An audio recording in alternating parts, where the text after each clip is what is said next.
ओम शांति। वाणी है आज की 24/8/2024 की। सार मुरली का। मीठे बच्चे, बाप ने तुम्हें संगम पर जो स्मृतियां दिलाई है उसका सिमरन करो तो सदा हर्षित रहेंगे। तो सदा हर्षित रहने की युक्ति क्या? बाबा ने जो स्मृति दिलाई उसका सिमरन करो। प्रश्न है, सदा हल्के रहने की युक्ति क्या है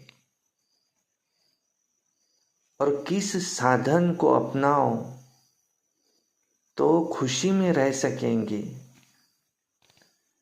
उत्तर है, सदा हल्का रहने के लिए इस जन्म में जो पाप किए हुए हैं वो सब अविनाशी सर्जन के आगे रखो।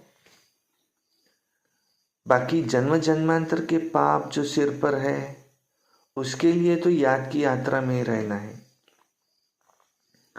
क्योंकि याद से ही पाप कटेंगे और फिर खुशी रहेंगी। बाप की याद से आत्मा सतोप्रधान बन जाएंगी। तो क्या कह रहे? सदा हल्का रहने के लिए क्या? अपने सब पाप अविनाशी सर्जन के आगे रखो, उनको लिख के दो, लिखो, सुनाओ, माफी मांगो। बाबा, हमसे भूल हुई, अब हम नहीं करेंगे। मम्मा के लिए कहा जाता, एक बार की हुई भूल दोबारा नहीं की। बाबा को, अविनाशी सर्जन को सब कुछ सुनाओ। डॉक्टर को बीमारी बताना है। ओम शांति। मीठे मीठे रूहानी बच्चों को रूहानी बाप समझाते हैं कि तुमको अब स्मृति आई है कि हम आदि सनातन देवी देवता धर्म के थे, हम राज्य करते थे, हम बरोबर विश्व के मालिक थे। उस समय दूसरा कोई धर्म नहीं था। हमने ही सतयुग से लेकर जन्म लेते ये 84 का चक्र पूरा किया। सारे झाड़ की स्मृति अब आ गई है। हम देवता थे, फिर द्वापर से रावण राज्य में आए तो देवी देवता कहलाने के लायक न रहे और इसलिए धर्म ही दूसरा समझ लिया। तो और किसका भी धर्म बदलता नहीं है। देखो, जैसे क्राइस्ट का क्रिश्चियन धर्म है, बुद्ध का बौद्ध धर्म चला ही आता है। सबकी बुद्धि में है कि बुद्ध ने फलाने फलाने टाइम पर ये धर्म स्थापन किया, और हिंदुओं को अपने धर्म का पता ही नहीं है कि हमारा हिंदू धर्म कब से शुरू हुआ, किसने बनाया, और वो लाखों वर्ष कह देते हैं। और सारे सृष्टि चक्र का नॉलेज अब तुम बच्चों को है। इसको कहते हैं ज्ञान विज्ञान, और उन्होंने विज्ञान भवन नाम रख दिया है। अब भल रख दिया है, परंतु बाप उसका अर्थ समझाते हैं। ज्ञान और योग, रचता और रचना के आदि मध्यांत का ज्ञान जो अभी तुम समझते हो, और पहले तो हम भी नहीं जानते थे, हम नास्तिक थे। सतयुग में ये ज्ञान हो नहीं सकता। अभी तुमको टीचर ने पढ़ाया है, बाबा ने हमको पढ़ाया है, पढ़कर तुमको राज्य भाग्य मिलता है, क्योंकि तुमको रहने के लिए फिर ये दुनिया नहीं चाहिए, नई सृष्टि चाहिए। इस पुरानी सृष्टि में तो पवित्र देवी देवताएं पैर न रख सके तो बाप आकर तुम्हारे लिए पुरानी दुनिया का विनाश कर नई दुनिया स्थापन करते हैं। तो हमारे लिए ये विनाश जरूर होना है और कल्प कल्पांतर हम ये पाठ बजाते हैं। तो बाबा हमसे पूछते हैं कि आगे कब मिले हो?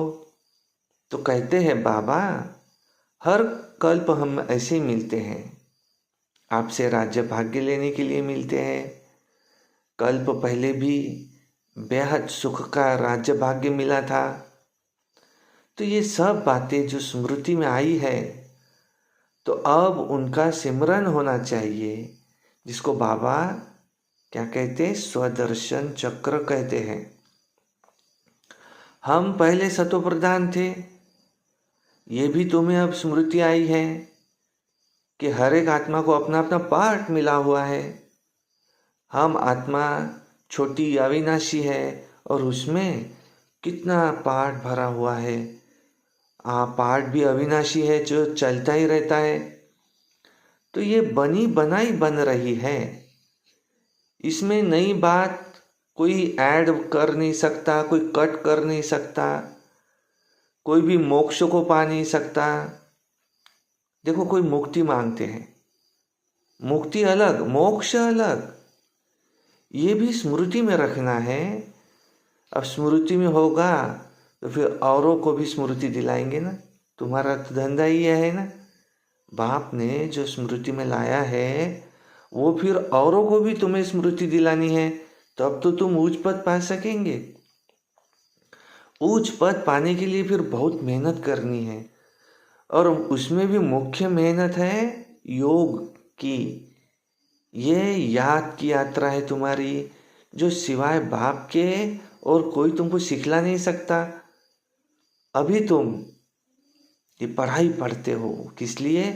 अभी तुम मनुष्य से देवता बनने की पढ़ाई पढ़ते हो, क्योंकि तुम जानते हो कि हम फिर से नई दुनिया में जाएंगे। उसका नाम ही है अमर लोक। यह तो मृत्यु लोक है। यहाँ तो अचानक बैठे बैठे कोई का मौत आ जाता है और वहाँ मृत्यु का नाम निशान नहीं है, क्योंकि आत्मा को तो वास्तव में काल खाता ही नहीं है। कोई मिठाई की चीज़ थोड़ी है जो उसको खा जाए। आत्मा तो अमर है।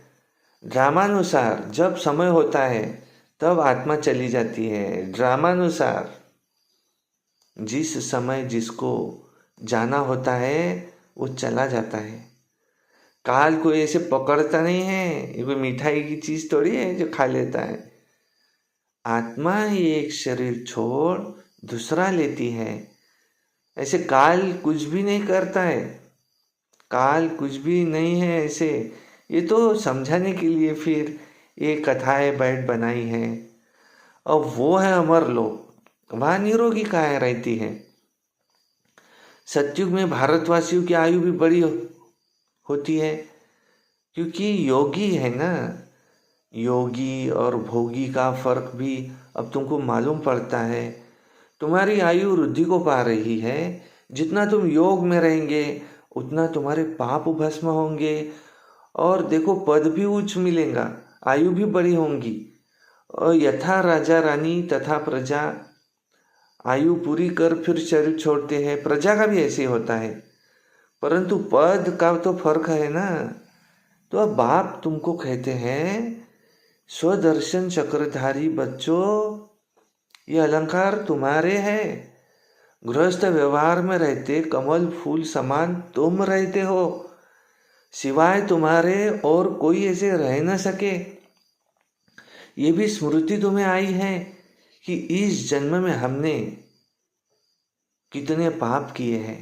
इसलिए बाबा कहते हैं, बाबा कौन है? अविनाशी सर्जन है। तो वो सब उस अविनाशी सर्जन के आगे रखो तो हल्के हो जाएंगे। बाकी तो जन्म जन्मांतर के पाप जो सिर पर है उसके लिए फिर योग में रहना है, क्योंकि योग से ही पाप कटेंगे, खुशी रहेंगी। बाप की याद से ही सतो प्रधान बनेंगे। मालूम है कि हम याद से ही ये बनेंगे। तो देखो कौन याद में नहीं रहेगा, कौन याद नहीं करेगा, उसमें फायदा है, ये करने में मेरा फायदा है तो कौन नहीं करेगा। परंतु ये युद्ध का मैदान है, मेहनत करनी पड़ती है इतना उच्च पद पाने के लिए। युद्ध है माया के साथ। ये भी बच्चों को स्मृति आई है कि बेहद के बाप से हम ऊंचे से ऊंच वर्षा लेते हैं, कल्प कल्प लेते हैं। तुम्हारे पास बहुत आएंगे, आकर के महामंत्र लेंगे। कौन सा? मन मना भव का। मन मना भव का अर्थ ही है कि अपने को आत्मा समझ, बाप को याद करो। यह है महान मंत्र।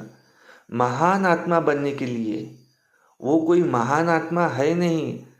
महात्मा तो वास्तव में श्री कृष्ण को कहा जाता है, क्योंकि वो पवित्र है। देवताएं सदैव पवित्र रहते हैं। देवताओं का है प्रवृत्ति मार्ग, सन्यासियों का है निवृत्ति मार्ग। स्त्रियां तो धक्के खा न सके।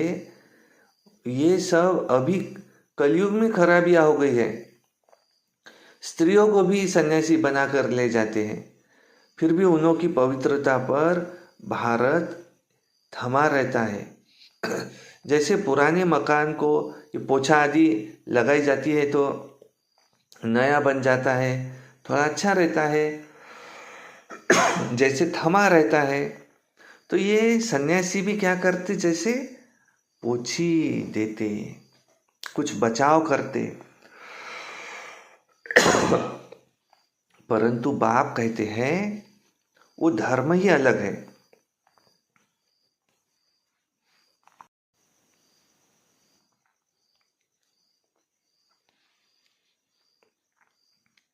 परंतु बाप कहते हैं वो धर्म ही अलग है, पवित्र बनते हैं।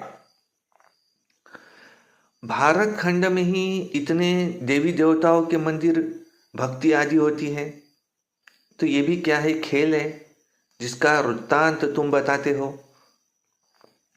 भक्ति मार्ग के लिए ही ये सब चाहिए।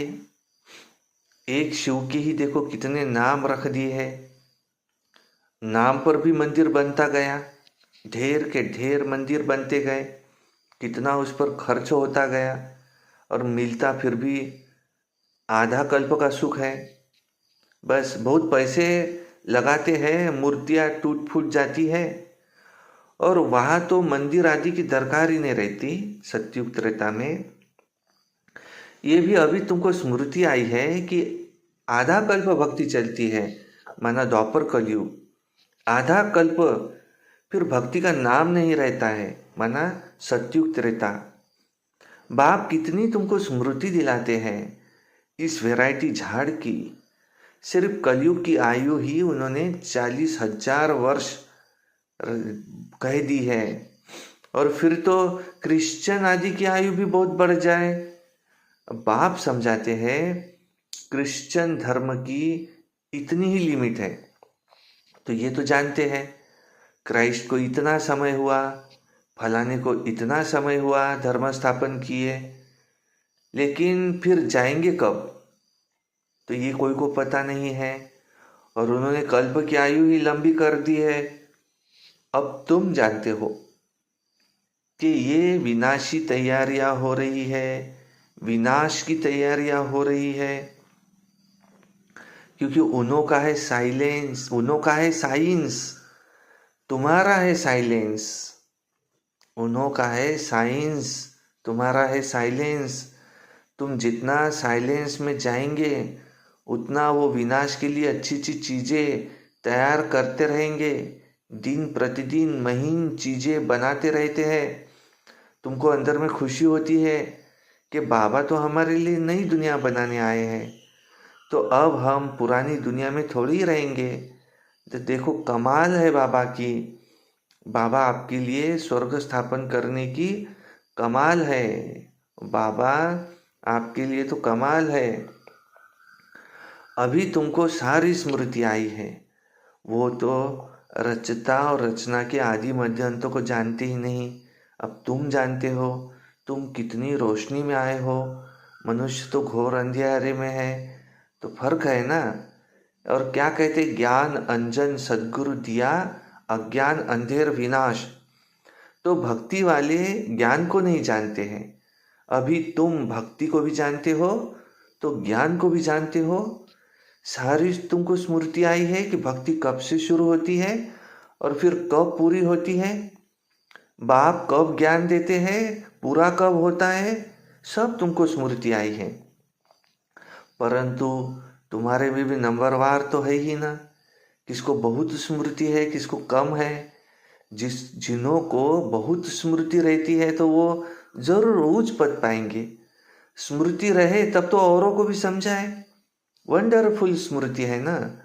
आगे तुम्हारी बुद्धि में भी देखो क्या था, भक्ति, जप, तप, तीर्थ करना, माथा टेकना, तो देखो सारी टिप्पणी तुम्हारी घिस गई। भक्ति की स्मृति और ज्ञान में कितना फर्क है। तुम अभी भक्ति को जानते हो क्योंकि शुरू से तुमने भक्ति की है। अब तुम जानते हो, हमने ही पहले पहले शिव की भक्ति की, फिर देवताओं की भक्ति की, और कोई को भी ये स्मृति नहीं है। तुमको रचना के आदि मध्य अंत, भक्ति आदि की सब की स्मृति है। आधा कल्प भक्ति करते करते गिरती आए हो, और अभी तो आगे बहुत दुख के पहाड़ गिरने हैं। तुम बच्चों को तो पुरुषार्थ करना है। ये गिरने से पहले हम याद की यात्रा से हमारे पहले तो विकर्म विनाश करे। सबको तुम यही समझाओ। तुम्हारे पास हजारों आते हैं ना, तो तुम मेहनत करते हो भाई बहनों को रास्ता बताने की। ज्ञान और भक्ति की तुमको स्मृति आई है, गोया तुम सारे ड्रामा को परंतु नंबरवार पुरुषार्थ अनुसार जान गए हो। अब जो जितना अच्छी रीति जानते हैं वो औरों को भी समझाते हैं, क्योंकि कैसे समझना है इसको समझा है, समझाते हैं। जो समझा ही नहीं होगा औरों को क्या समझाएगा। तो समझाना भी बच्चों को ही है। गायन है सन शोज फादर, माना बच्चा ही बाप का शो करेगा। तो हम बाप के बच्चे हैं, बाप बच्चों को समझाएंगे, बच्चे फिर और भाइयों को समझाएंगे, आत्माओं को समझाते हो ना। भक्ति से ये ज्ञान बिल्कुल ही नहीं आ रहा है। गायन भी है, एक भगवान आकर सब भक्तों को भक्ति का फल देते हैं। एक भगवान के सब बच्चे हैं, तो बाप कहते हैं सब बच्चों को मैं शांतिधाम और फिर सुखधाम में ले जाता हूँ। कल्प कल्प का ये ज्ञान भी अभी तुमको है, वहाँ नहीं होगा सतयुग में। तुम पतित बनते हो तो तुम पावन भी बनते हो, और पावन बनाने के लिए फिर बाप तुम पर मेहनत करते हैं। इसलिए गायन है, बाबा आप पर मैं कुर्बान जाऊँ, आप पर मैं वारी जाऊँ। किस पर? बाप पर। और फिर बाप मिसाल बताते कि देखो ये कुर्बान कैसे गया ब्रह्मा बाबा, फॉलो, इस सैंपल को करो। ब्रह्मा बाबा ये सैंपल है, यही फिर लक्ष्मी नारायण बनते हैं। ब्रह्मा बाबा, सरस्वती मम्मा, अगर इतना ऊंच पाना है तो ऐसा कुर्बान जाना है। और साहूकार कभी कुर्बान हो ना सके, यहाँ तो स्वाहा करना पड़ता है। साहूकार को स्मृति जरूर आएंगी। और देखो गायन भी है, अंतकाल जो स्त्री सिमरे, तो इतने सब पैसे क्या करेंगे, कोई लेगा ही नहीं, क्योंकि सब खत्म हो जाने हैं। मैं भी लेकर उस समय क्या करूँगा। बाबा कहते हैं उस समय विनाश है, अब मैं भी क्या करूँगा, शरीर सहित सब कुछ खलास होना है। कहते आप मुए मर गई दुनिया, तो ये धन आदि कुछ भी नहीं रहेगा। बाकी गरुड़ पुराण आदि में तो रोचक बातें डाल दी है, वो डराने के लिए है। बाप कहते हैं ये शास्त्र आदि ये सब भक्ति मार्ग के हैं। तो आधा कल्प भक्ति मार्ग चलता है, जबकि रावण राज्य शुरू होता है। कोई से भी पूछो कि रावण कब से जलाते आए हैं, तो क्या कहेंगे, कहेंगे परंपरा से जलाते आए हैं। अरे परंपरा से तो रावण होता ही नहीं, उनको मालूम ही नहीं। कि सतयुग त्रेता में रावण नहीं होता, तो कह देते परंपरा से तुम बच्चों को अब स्मृति आई है कि रावण राज्य कब से शुरू होता है। रचना का राज अब तुम समझते हो। तो बाप कहते हैं माँ में कम याद करो तो तुम्हारे पाप कटेंगे। तुम एक दो को सावधानी देते रहो, घूमने फिरने आपस में भल जाओ, परंतु वहाँ भी यही बातें करो। सारा झुंड तुम्हारा इस याद की अवस्था में चक्र लगाए तो तुम्हारे शांति का प्रभाव बहुत पड़ेगा। देखो पादरी लोग भी बहुत साइलेंस में से जाते हैं, क्राइस्ट की याद में जाते हैं, कोई तरफ देखते नहीं। तुम तो यहाँ बहुत याद में रह सकते हो, यहाँ तुमको कोई गोरख धंधा नहीं है, बहुत अच्छा यहाँ का वायुमंडल है। और बाहर में तो बहुत छीछी वायुमंडल रहता है, इसलिए तो सन्यासियों के भी आश्रम बहुत दूर दूर होते हैं। तुम्हारा तो है ही बेहद का सन्यास। पुरानी दुनिया अब गई की गई, ये कब्रिस्तान बनना है, ये कब्रिस्तान है, फिर परिस्तान होना है, वहाँ फिर हीरे जवाहरातों के महल होंगे। ये लक्ष्मी नारायण परिस्तान के मालिक थे, अभी नहीं है। तो बाप कहते हैं मैं कल्प के संगम युग आता हूँ और ये सारा चक्र रिपीट होता रहता है। इस समय तुमको अब सब स्मृति आई है, जबकि बाप ने तुमको ये स्मृति दिलाई है। आगे तुम्हारे भी बुद्धि में कुछ नहीं था, और इस स्मृति के नशे में तुम जब रहेंगे तो किसको उस खुशी से समझा भी सकेंगे। स्मृति में रहते फिर तुमको घर बार भी संभालना है, इसलिए तुमको गृहस्थ व्यवहार में रहते हुए भी कमल पुष्प समान पवित्र रहना है। अच्छा, सदा स्मृति के नशे में रहने वाले रूहानी मीठे मीठे रूहानी बच्चों को माता पिता बाप दादा का याद प्यार और गुड मॉर्निंग। रूहानी बाप की रूहानी बच्चों को नमस्ते। क्या कहा? सदा स्मृति के नशे में रहने वाले मीठे मीठे रूहानी बच्चों प्रति माता पिता बाप दादा का याद प्यार और गुड मॉर्निंग। रूहानी बाप की रूहानी बच्चों को नमस्ते। क्योंकि आज का सार ही क्या था कि बाप ने तुम्हें संगम पर जो स्मृतियाँ दिलाई है उसका सिमरन करो तो सदा हर्षित रहेंगे। इसलिए बाबा ने याद प्यार में कहा, जो ऐसे स्मृति में रहते हैं, सदा उस नशे में रहते हैं, ऐसे मीठे मीठे रूहानी बच्चों प्रति याद प्यार। और हम रूहानी बच्चों की रूहानी बाप दादा को भी याद प्यार, गुड मॉर्निंग, नमस्ते। धारणा के लिए मुख्य सार। नंबर 1, ड्रामा के आदि मध्य अंत को अच्छी तरह समझ स्मृति में रख दूसरों को भी स्मृति दिलानी है। ज्ञान अंजन देकर अज्ञान अंधेर को दूर करना है।